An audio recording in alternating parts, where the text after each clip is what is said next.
क्या आपके बच्चों के हितों के साथ हकमारी, साक्षात्कार, जनेऊ लीला है? चाहे शिक्षक का अपॉइंटमेंट हो विश्वविद्यालयों में, यूपीएससी, हर जगह जात देखकर ही नंबर दिया जाता है क्या? आभासी दुनिया के मेरे दोस्तों को रतन लाल बोल रहा हूँ। काम की बात लाल की क्लास में आपका स्वागत है और पेश है अंबेडकर नामा। आज अरविंद कुमार हैं, लंदन यूनिवर्सिटी में रिसर्च कर रहे हैं। उन्होंने एक आर्टिकल लिखा है। आर्टिकल का जो टाइटल है, your UPSC interview scores also depends on your category, see this correlation. Arvind अभी लंदन में है और इन्होंने लिखा है, मैंने कहा कि जरा अरविंद के हवाले से। अरविंद जेएनयू के पढ़े हुए हैं, दिल्ली यूनिवर्सिटी में पढ़ाया है, विश्वविद्यालय को, समाज की राजनीति को बहुत ही बारीकी तरीके से अध्ययन करते हैं, उसकी बारीकियों को समझने की कोशिश करते हैं। तो मैंने अरविंद से आग्रह किया था कि जो आपने आर्टिकल लिखा है उसको जरा आप आम लोगों की भाषा में, जरा ये अंग्रेजी में आर्टिकल है, हमारे लोग हिंदी ज्यादा बढ़िया सुनते हैं, तो मैंने अरविंद से कहा था कि आग्रह किया था कि आप इस लेख पे जरा अम्बेडकरनामा पे प्रकाश डालें। अरविंद, स्वागत है अम्बेडकरनामा में आप। बहुत बहुत धन्यवाद रतन लाल जी कि आपने जो है मेरे आर्टिकल को इस काबिल समझा कि उसको डिस्कस किया जाए। और शेखर गुप्ता जी को भी बहुत शुक्रगुजार हूँ कि उन्होंने इस मतलब आज मैं जब वो आर्टिकल पब्लिश हुआ उस पर कमेंट देख रहा हूँ तो कमेंट जो है मुझको गाली कम है, शेखर गुप्ता को ज्यादा गाली है। तो आप भी तैयार रहिए कि आपके प्लेटफॉर्म पर मैं अपनी बात रख रहा हूं तो लोगों को ये बहुत चिढ़ाएगा और आपको भी गाली पड़ेगी, मतलब मुझे तो जो पड़ती ही है। तो आप बहुत सालों बाद मिलेगा, ध्यान रखिएगा, अम्बेडकर की तारीफ होगी। हाँ, नहीं, लेकिन एक सेक्शन जो आप अगर शेखर गुप्ता का आज का ट्विटर हैंडल देखेंगे तो उनको पूरा अच्छे से गालियां पड़ रही हैं कि आपने जो है पब्लिश क्यों कराया है इसको अपने यहाँ पर कि अम्बेडकरनामा पे इंटरव्यू दें। शेखर गुप्ता जी इंडियन एक्सप्रेस के एडिटर रहे हैं और द प्रिंट चलाते हैं। तो एक उनकी अच्छी पहल है कि उन्होंने जो सामाजिक न्याय के मुद्दे हैं इस पर मैं उनके यहाँ लंबे समय से लिखता रहा हूँ, 2018 से लिख रहा हूँ। और सोशल जस्टिस से रिलेटेड जितना भी आर्टिकल आज तक मैंने लिखा है उनके प्लेटफॉर्म पर वो कभी रिजेक्ट नहीं हुआ है, हमेशा वो पब्लिश हुआ है। मतलब चाहे वो किसी को लेकर कितना भी क्रिटिकल रहा हो। तो एक वो भी बहुत इस पूरे जो है ये इस आर्टिकल के लिए वो भी बहुत धन्यवाद के पात्र हैं। मेरे भी कुछ लेख प्रकाशित हुए हैं प्रिंट में। जी हाँ। तो ये जो आर्टिकल है इसमें हमने ये देखने की कोशिश किया है, पिछले कुछ दिनों से ये सोशल मीडिया पर लगातार बहस चल रही थी कि जो पहला टॉपर स्टूडेंट है शुभम कुमार, टॉप 10 स्टूडेंट में सबसे कम जो है नंबर इंटरव्यू में उसी का है। उसके बाद अगर टॉप 20 को कंसीडर कर लिया जाए तो जो टीना डॉबी की बहन है रिया डॉबी का मार्क्स जो है रिटन में सबसे ज्यादा है। मतलब अगर टॉप 2 कंसीडर किया जाए तो वो रिटन की टॉपर लड़की है और उसको इंटरव्यू में इतना कम मार्क्स दिया गया कि वो रह गई। अगर उसका इंटरव्यू में उसको अच्छा मार्क्स दिया गया होता तो वो भी टॉपर ही हो, मतलब होने की उसके भी संभावना थी। ऐसे ही जो जनरल कैटेगरी वाले कैंडिडेट हैं उनको दिखाई दे रहा था कि हमने क्या किया कि हम लोगों ने इसमें कुछ और भी साथी इन्वॉल्व हैं, मतलब जिन्होंने इसको एनालिसिस करने में मदद किया। हमने ये किया कि इसको पूरा जो इस साल का रिजल्ट था उस रिजल्ट को डाउनलोड किया गया। डाउनलोड करके उसको पीडीएफ में होता है, फिर उसको जो है एक्सेल में कन्वर्ट किया गया और एक्सेल में कन्वर्ट करके हमने उसको स्टेटा सॉफ्टवेयर होता है एक, उसमें स्टेटा में सॉफ्टवेयर में डाल के फिर 5 कैटेगरी है, SC, general, EWS, OBC, SC, ST, सबका अलग अलग मीन्स स्टैटिस्टिकल एक चीज होता है कि मतलब अगर किसी चीज के बीच में कोई एक हो सकता है, कुछ रैंडम बात हो, एक्सेप्शनल बात हो, लेकिन क्या कोई पैटर्न एग्जिस्ट करता है। पैटर्न बताने के लिए हमको स्टैटिस्टिकल एनालिसिस करनी पड़ती है। पहले राउंड में हमने उस आर्टिकल में जो है स्टैटिस्टिकल एनालिसिस किया कि ये देखा कि जो है क्या एवरेज क्या है, मीन्स जनरल स्टूडेंट रिटन में क्या मार्क्स पाते हैं, ओबीसी के स्टूडेंट्स का ऑन एवरेज क्या होता है और एससी का क्या होता है, एसटी का क्या होता है, ईडब्ल्यूएस का क्या होता है। एवरेज मार्क्स रिटन का देखा, इंटरव्यू का देखा, ये देखा गया कि कहीं कोई वेरिएशन तो नहीं है एवरेज मार्क्स के अकॉर्डिंग। तो अगर मान लीजिए कि जैसे ये हो सकता था कि इंटरव्यू में एवरेज जो है शेड्यूल कास्ट का ज्यादा एवरेज ओवरऑल दिखाई दे, हो सकता है, ये कुछ भी हो सकता है, लेकिन तो नहीं, उन सारी जगहों पर मींस जनरल का रिटन का जो पैटर्न फॉलो होता है वही पैटर्न जो है ओबीसी इंटरव्यू भी फॉलो होता है। मींस जनरल का ऑन एवरेज ज्यादा है, उसके बाद ओबीसी का है, फिर ईडब्ल्यूएस का है, फिर एससी है, फिर एससी है, फिर एसटी है। ऐसे ही इंटरव्यू का भी मार्क्स है कि वो पैटर्न फॉलो होता है। सो फिर हम लोगों ने इसको मतलब ये दिखाई दिया, कोई रिलेशन नहीं दिखाई दे रहा, अब खास मतलब खास पैटर्न हमको यहाँ से नहीं पता चला। हम लोगों ने उसके बाद एक दूसरा टेस्ट रन कराया, और वो टेस्ट होता है, उसको कहा जाता है कोरिलेशन। कोरिलेशन वो चीज होता है कि जिसमें स्टैटिस्टिक्स में जिसमें कि जिसके थ्रू हम दो वेरिएबल के बीच में संबंध पता करते हैं कि क्या संबंध है, कौन किस मतलब क्या दोनों एक दूसरे से इंपैक्ट होते हैं या नहीं इंपैक्ट होते हैं। अगर इंपैक्ट होते हैं तो कितना इंपैक्ट होते हैं, बहुत स्ट्रांग इंपैक्ट है, कमजोर इंपैक्ट है, या कोई इंपैक्ट नहीं है, मॉडरेट इंपैक्ट है, ये चीजें चेक की जाती हैं। इसको कोरिलेशन से चेक किया जाता है।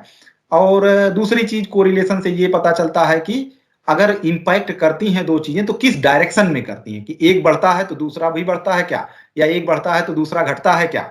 ये चीज टेस्ट करने के लिए हम लोगों ने पूरे डेटा को बेसिकली एक जो है इस डेटा में डाल के कोरिलेशन निकाला।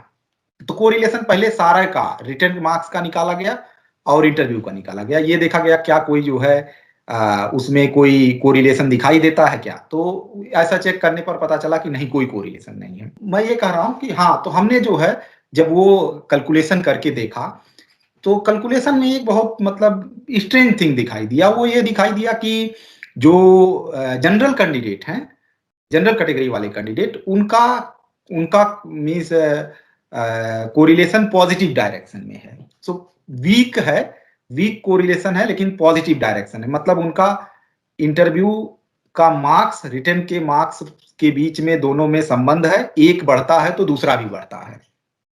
मतलब रिटन का मार्क्स ज्यादा है तो इंटरव्यू में भी ज्यादा ही आएगा।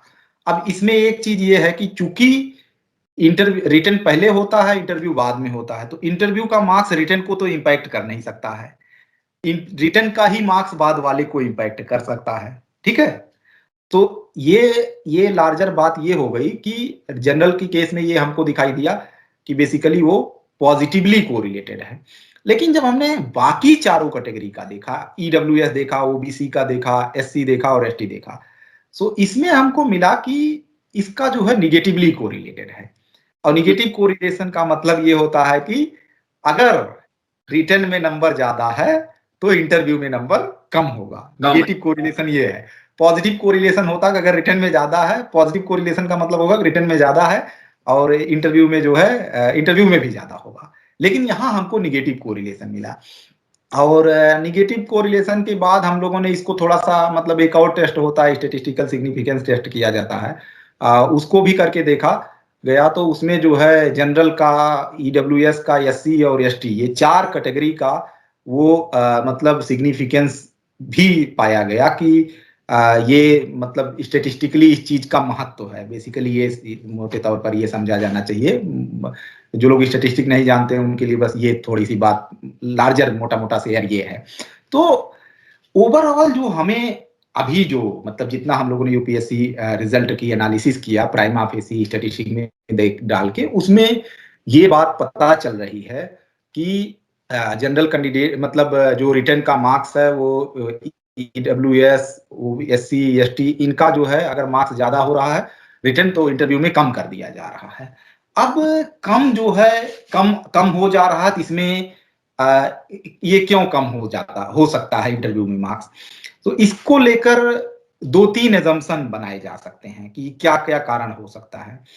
एक तो कारण ये हो सकता है कि ऑफ कोर्स कि वो जो है डिस्क्रिमिनेटरी हो, ओवरऑल जो है उनको लोअर कास्ट या लोअर तबके के समुदायों को देख के जो है उनके मन में एक मतलब एक सेंस जनरेट होता हो कि अरे ये तो नॉन मेरिटोरियस लोग हैं, इनको ऐसे ही नंबर देके खत्म कर देते हैं। लेकिन थोड़ा सा ईडब्ल्यूएस भी उसमें शामिल है, तो मोटा मोटा ये दिखाई देता है कि लोगों का जो इंटरव्यू पैनल होगा उसका जो बायसनेस है वो शायद ओवरऑल रिजर्वेशन सिस्टम को लेकर ही है। उसको ये समझ में आ गया कि अच्छा ये कैंडिडेट तो रिजर्व कैटेगरी का कैंडिडेट है तो नॉन मेरिटोरियस होगा ही होगा। ये प्रोबेबली एक जो है इंटरप्रिटेशन ये निकल के आता है। दूसरा एक इंटरप्रिटेशन ये समझ में आता है कि जो कैंडिडेट हैं, कैंडिडेट का एक DAF फॉर्म होता है, डिटेल एप्लीकेशन फॉर्म होता है, तो वो बोर्ड मेंबर्स को जाता है। उसमें उनका नाम, कैटेगरी, फादर नेम, पढ़ाई कहाँ से किया, ये सारा चीज जो है डिस्क्लोज होती है। तो बेसिकली इंटरव्यूअर के सामने जब हम जा रहे हैं तो वो आपको जानता है, हाँ आप रतनलाल हैं, आपके पिता का नाम ये है, आप बिहार के फला जिले से आते हैं, DU या JNU से पढ़े, हाँ वो सब उसको पता होता है। तो बेसिकली इसमें होता क्या है कि एक जो है रिसर्च है कास्ट और परफॉर्मेंस को लेकर, या सोशल बैकग्राउंड कह सकते हैं, आइडेंटिटी और परफॉर्मेंस को लेकर। तो उसमें एक चीज ये है, इसको वर्ल्ड बैंक ने अपनी 2007 की या एक रिपोर्ट में जो है इसका जिक्र किया हुआ है। वो आर्टिकल में मैंने उस रिपोर्ट का भी लिंक लगाया है।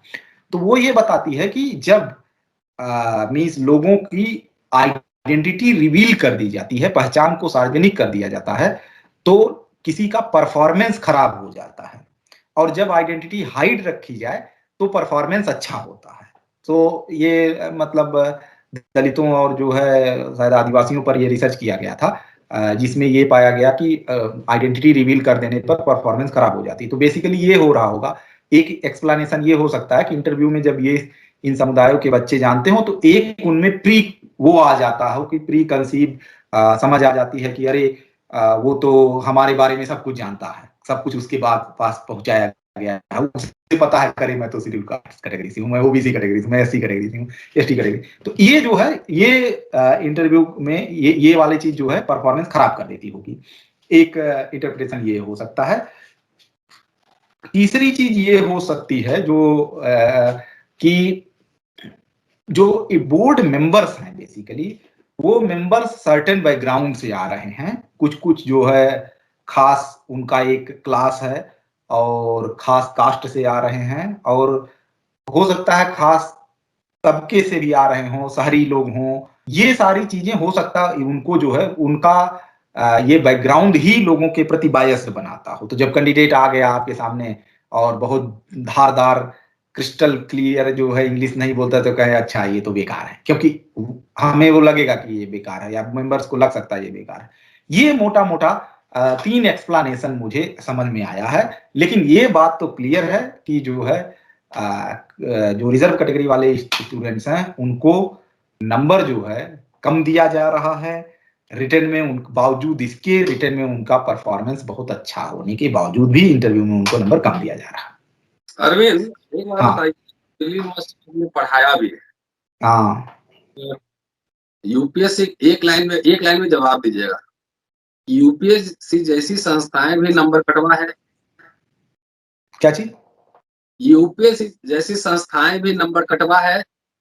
हाँ हाँ वो तो जाहिर सी बात है जाहिर सी बात है। इंटरव्यू से तो ये पता ही चल रहा है कि नंबर कटवा है इंटरव्यू। कि UPSC का बोर्ड बनता है, हाँ लेते हैं, उसमें ब्यूरोक्रेट होते हैं, मिलिट्री के लोग होते हैं, कि टीचर होते हैं, कि पॉलिटिशियन, कौन बैठते हैं बोर्ड में? नहीं देखिए वहां जो बोर्ड होता है, बोर्ड में एक तो UPSC के मेंबर होते हैं, ठीक है, मेंबर हर साल 4 मेंबर जो लोक सेवा आयोग है उसमें सदस्य होते हैं, कुछ सदस्य होते हैं। वो सदस्य जो है उन सदस्य जो एक इंटरव्यू बोर्ड बैठेगा, उस बोर्ड में जो अध्यक्ष होगा वो UPSC का मेंबर ही होगा। ठीक, तो मेंबर का कोई क्वालिफिकेशन होगा, एकेडमिशियन होगा, ब्यूरोक्रेट्स होगा, लीडर होगा, समाज सेवी? मेंबर जो होते हैं, नहीं जो मेंबर होते हैं लार्जली जो है, अगर आप मेंबर्स की प्रोफाइल चेक करेंगे UPSC के, तो मेंबर सिविल सर्विस के लोग होते हैं, आर्मी से होते हैं, और जो है पुलिस सर्विस के और एकेडमिक से लोग होते हैं। तो 4 तरीके के लोगों को UPSC का सदस्य बनाया जाता है। वो सदस्य अपनी सीनियरिटी के हिसाब से जो है उसके अध्यक्ष बनते जाते हैं। अब उन्हीं सदस्यों में से एक व्यक्ति जो है चेयर करेगा। अगर कोई भी इंटरव्यू, मान लीजिए सिविल सर्विसेज का इंटरव्यू बोर्ड बना, तो 4-5 बोर्ड, 3 या 4 बोर्ड बनता होगा, वो जितना भी बोर्ड बनता होगा वो फैक्चुअल सूचना है, वो जो लोग देते हैं एग्जाम वगैरह वो जानते हैं कितना बोर्ड बैठा है। तो हर बोर्ड को एक सदस्य यूपीएससी का चेयर कर रहा होगा, ठीक है। फिर उसके बाद जो है उसमें वो लोग मेंबर्स, फिर ये कहा जाता है कि एक मेंबर उसमें SC/ST का ऑब्जर्वर बुलाया जाता है, लेकिन किस किस हद तक प्रैक्टिस है अंदर, कौन लोग बाकी के इंटरव्यूअर मेंबर कौन कौन है, इसको लेकर कोई बहुत विशेष जानकारी नहीं है। लीला तो यही है भाई साहब। हाँ, लीला तो यही है। लीला यही है, मतलब तमाम मैं प्रोफेसरों को जानता हूं, मेरे तमाम लोग मेरे परिचित में हैं, और मुझे अभी तक मतलब कोई भी प्रोफेसर ये नहीं बताया है कि उसको, इवन ब्यूरोक्रेट भी जो है सीनियर पोजीशंस पे जो कुछ ब्यूरोक्रेट्स हैं, मुझे अभी तक किसी ने नहीं बताया है कि उनको जो है यूपीएससी में इंटरव्यू बोर्ड के लिए बुलाया गया है या बुलाया गया था। हाँ, हाँ कंटिन्यू कीजिए। समझ गया बात है, समझ गया। हाँ नहीं, मेरा कहना ये है कि जो एकेडमिशियन भी जाते होंगे, मान लीजिए हाँ ANU से या कहीं से भी जाते होंगे एकेडमिशियन, हाँ तो दिल्ली विश्वविद्यालय को भी आपने देखा है, JNU को भी देखा है, हम लोगों ने भी देखा है। तो वैसे भी प्रोफेसर नंबर कटवा होते हैं। हाँ, वो तो है उसमें तो। सीधा सीधा सिंपल सा सवाल है हाँ कि नंबर कटवा होते हैं, वो जहां जाएंगे आपके नंबर काट लेंगे, हमारे नंबर काट लेंगे। तो ये बच्चा एग्जाम पास करके आया है, हम लोग तो खराब बोल भी लेते हैं, लिख भी लेते हैं। वो क्या हाँ बोलेगा, चूजा क्या बोलेगा? हाँ, सही बात है, सही बात। उसको कोई भी सवाल उल्टा पुल्टा पूछ देगा। पंडित हम्म जी और सवाल पूछेगा, सवाल से कोई और सवाल पूछेगा, उससे कुछ और सवाल पूछेगा।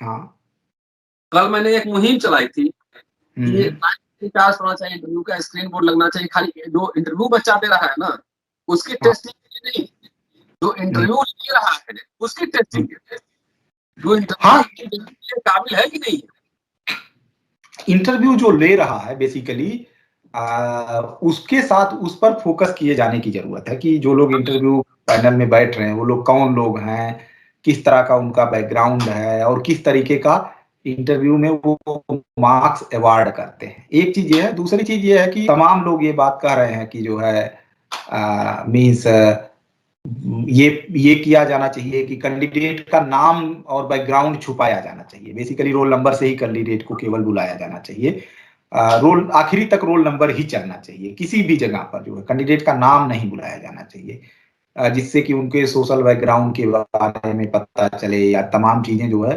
Basically social. किसी भी तरह का, किसी भी तरह का आइडेंटिटी का पता न लगे।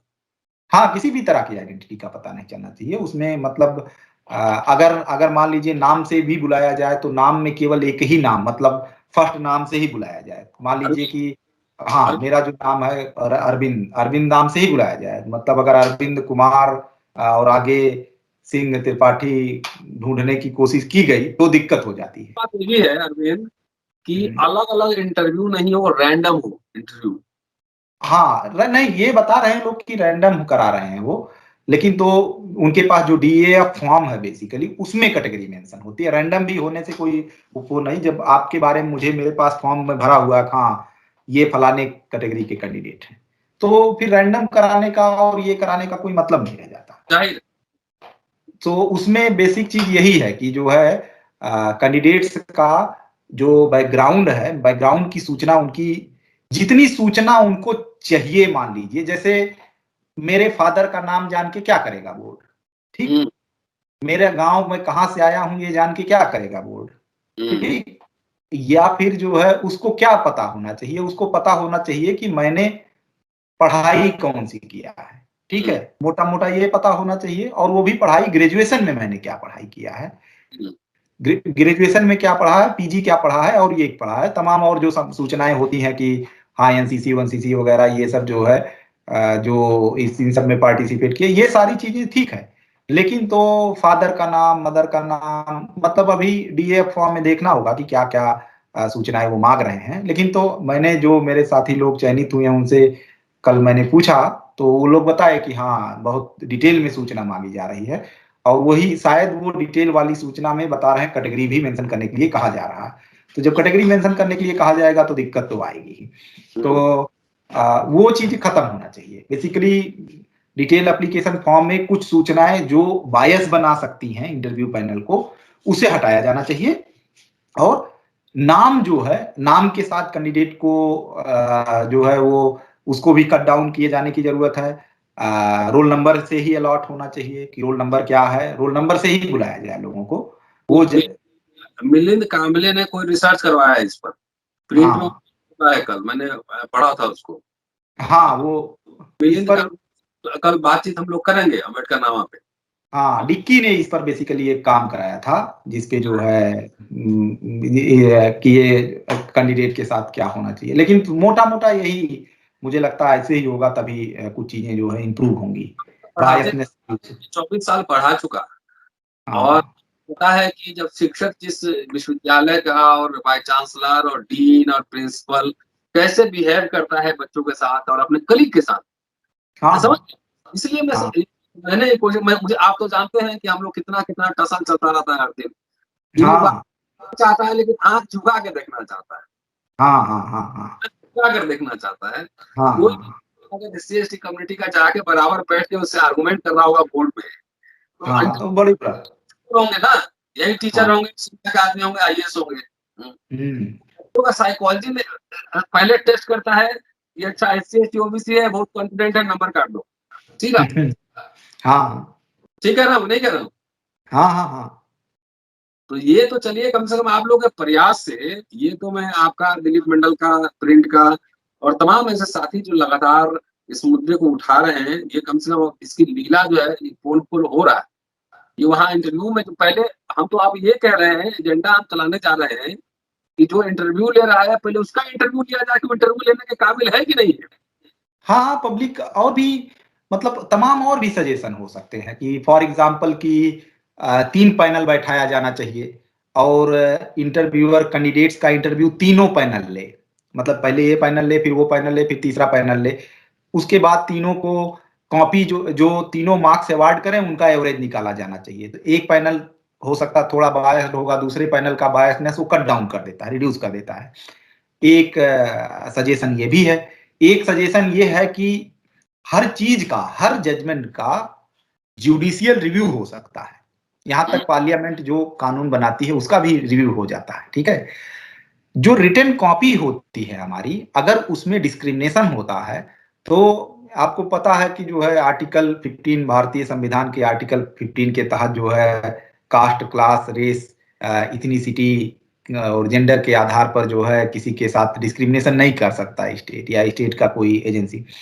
सो उस उस आर्टिकल के तहत किसी चीज को चैलेंज किया जा सकता है। तो मान लीजिए कि आपने किसी बच्चे को खराब नंबर दे दिया, फेल कर दिया जानबूझ के, तो उसके खिलाफ बच्चा कोर्ट जा सकता है और वो कॉपी मंगा के कोर्ट अपॉइंट करके वो चेक करा सकता है कि हाँ आपने सही इवेल्युएट किया है या नहीं इवेल्युएट किया है।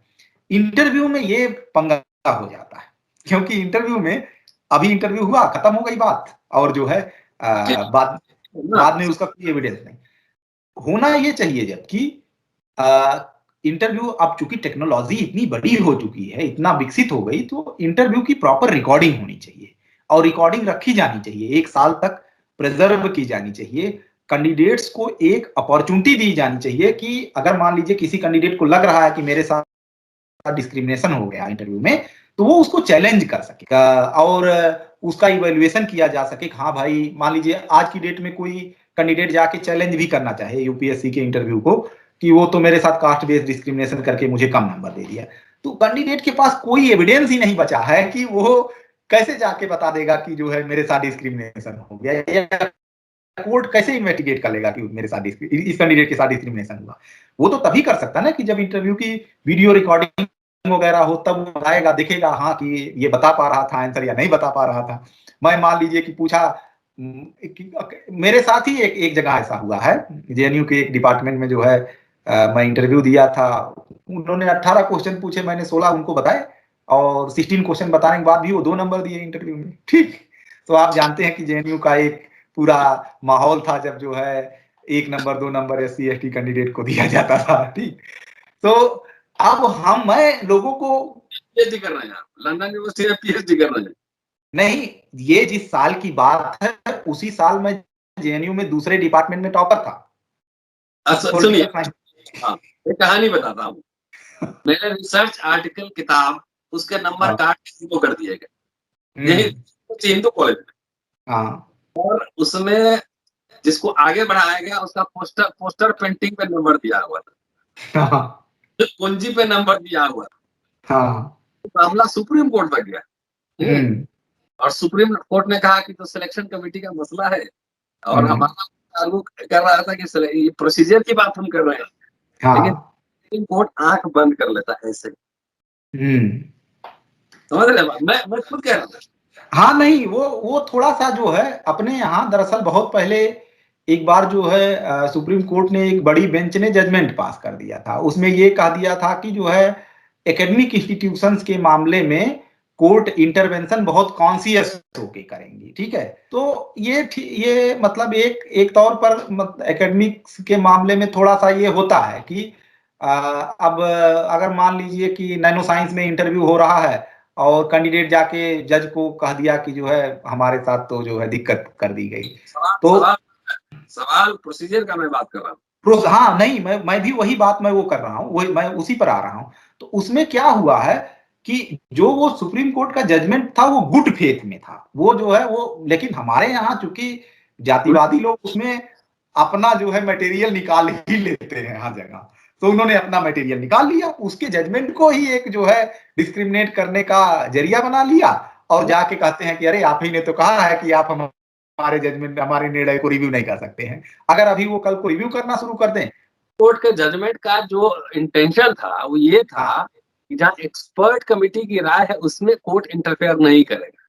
हाँ। लेकिन हाँ। हाँ, सही बात है, यही हो बात। रहा है, मान लीजिए कि कोई यूनिवर्सिटी में किसी हम्म। लड़के के साथ डिपार्टमेंट में कोई सेक्सुअल हरासमेंट केस हो जाता है, हाँ। तो क्या हाँ, कोर्ट के उसमें इंटरफेयर नहीं करेंगे? नहीं, क्यों नहीं, जाहिर सी बात है, उसको करना चाहिए। तो ये तो इतना इतना इसको मौकरी बना के रख दिया गया है। हाँ। हाँ, कि नहीं, वो ये प्रॉब्लमेटिक है बेसिकली जो है, उसके जजमेंट को लोगों ने बहुत मिसयूज किया है। मतलब हर चीज का जजमेंट का एप्लीकेबिलिटी का एक डोमेन होता है, तो वो डोमेन से जो है उसको बाहर लेके चले गए हैं ये लोग, और मतलब हो सकता है कि ये बहुत दिनों तक चले ना। वो जब बहुत ज्यादा दबाव पड़ेगा तो कोर्ट भी रिव्यू करना शुरू कर देंगे, जब ज्यादा लोग अप्रोच करेंगे, जब रिट फाइल होगी, तो जाहिर सी बात है वो भी फोर्स होंगे कि नहीं, हमको अपने जो है प्रीवियस उसको देखा जाना चाहिए कि हमारे उससे कोई जजमेंट से कोई प्रॉब्लम आ रही है। सो मेरा ये सुप्रीम कोर्ट में और डबल जज बेंच था, मैं बैठा और सुन रहा था, और हाँ। जो प्रोसीडिंग में सुन रहा था वो पूरा रिडिकुलस हास्यास्पद लग रहा था। I what the case there, lawyers बैठे हुए थे, हम तो आदमी थे, खाली बात कर रहे थे कि ट्रांसपेरेंसी है कि नहीं, ये देखिए, ट्रांसपेरेंसी देख लीजिए कागज। तब भी कोर्ट जो है पता नहीं कैसे क्या किया नहीं किया, इसलिए मैं रिडिकुलस जजमेंट कहता हूँ उसको। उसमें हाँ, जाहिर सी बात, उसमें कोई वो मतलब उसको मैं ये नहीं कहता हूं कि वो फुल प्रूफ एक सिस्टम है, वहां की अपनी समस्याएं हैं। लेकिन मैं जो ये कह रहा हूं कि मेरा जो कहने का आइडिया है कि यहाँ तो चूंकि रिकॉर्ड है आपके पास में, तो रिकॉर्ड है तो आप केस फाइल भी कर पा रहे हैं, लेकिन वहां तो रिकॉर्ड भी नहीं है। ठीक। मैंने अरविंद, मैंने एक कल वीडियो बनाया जिसमें कहा हाँ। कि वीडियो की लाइव टेलीकास्टिंग होनी चाहिए। हाँ। लाइव, दुनिया में कई देशों में ऐसा है जो लोक अदालतें लगती हैं वहां पे लाइव टेलीकास्टिंग होता है, लोग देखें पूरा क्या हो रहा है। तो कौन सा ऐसा सीक्रेट सर्विस है, हाँ। राष्ट्र सुरक्षा पे कुछ बात है, उसका लाइव लाइव टेलीकास्ट क्यों नहीं होना चाहिए डीडी न्यूज पर और तमाम चैनल पर? मतलब वो एक चीज हो सकता है, लेकिन जो मेरी जो समझ है, मैं बल्कि केवल उसी इंटरव्यू के लिए नहीं कहता हूं, मैं सारे जितने भी इंटरव्यू होते हैं, प्रोफेसर का भी, किसी का हाँ, प्रोफेसर का भी, सारे इंटरव्यू के प्रोसेस के लिए मेरा ये कहना है कि उसकी रिकॉर्डिंग तो जरूर रखी जानी चाहिए। 1 साल तक उसको प्रिजर्व करने का वो होना चाहिए कि जब तक जो है उससे रिलेटेड मामले, मान लीजिए कि आपने खोल दिया कि हाँ ये जुडिशियल चैलेंज हो सकता है, या गवर्नमेंट इंक्वायरी कॉन्स्टिट्यूट कर सकती है, तमाम चीजें हो सकती है ना, कि फॉरगेट अबाउट जुडिशियरी, हो सकता है गवर्नमेंट ही इंक्वायरी शुरू करा दे एलिगेशन लगने के बाद में अपनी कमेटी बना के। तो कमेटी के पास जब कोई डेटा ही नहीं रहेगा तो वो इंक्वायरी क्या करेगी? वो टेस्टिमनी ज्यादा से ज्यादा ले सकती है। तो टेस्टिमनी लेगी तो एक कैंडिडेट कहेगा हाँ मेरे साथ तो बड़ा अच्छा सलूक हुआ, दूसरा कैंडिडेट कहेगा मेरे साथ बड़ा बैड सलूक हुआ। तो टेस्टिमनी का अब जो मतलब उसकी एक रिलेवेंस है, इंपॉर्टेंस है, लेकिन जो है रिकॉर्डिंग रखा जाना चाहिए। एक इस चीज पर जो है कंसेंसस बनना चाहिए। ठीक है अरविंद, शुक्रिया। और ये आज मैं लगाता हूँ कि यूपीएससी का जो इंटरव्यू है उसकी रिकॉर्डिंग होनी चाहिए और उसका हाँ बताना चाहिए। शुक्रिया, अच्छा आइडिया था। आपसे फिर कई अगली बार आपसे बात करूंगा उत्तर प्रदेश के मंत्रालय पर, थोड़ा सा मैं भी काम कर लूं, होमवर्क कर लूं, उसके बाद आपसे बात करूंगा। आपने अच्छा लेख लिखा है, मैंने पढ़ा उस लेख को, डेटा भी हाँ। देखा है, लेकिन थोड़ा डेटा में मैं थोड़ा और ऐड करना चाह रहा हूँ। उसके बाद उसमें चर्चा होगी चुनाव के पहले।